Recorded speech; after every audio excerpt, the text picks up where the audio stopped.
there's no such coincidence, okay? You made them reactive. They were reactive, okay?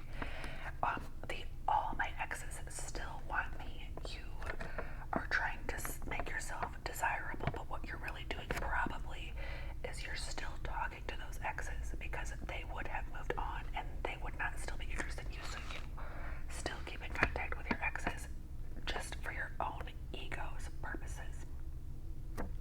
Okay, moving right along. I have 10, by the way, 10 red flags.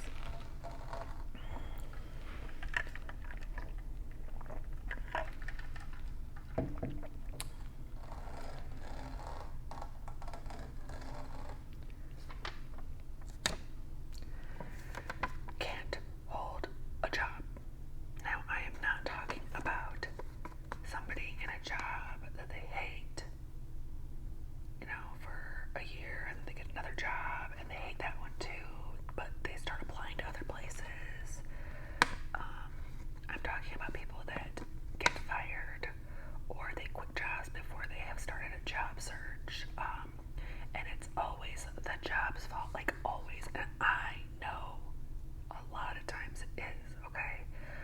But if you've had 10 jobs and you can't, in like a few years, and you can't deal with a single one of those, then it's you.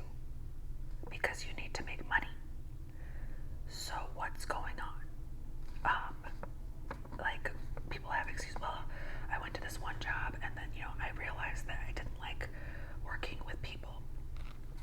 So I went to go do like this, other job where there was no people, and then I discovered that, I don't like working alone.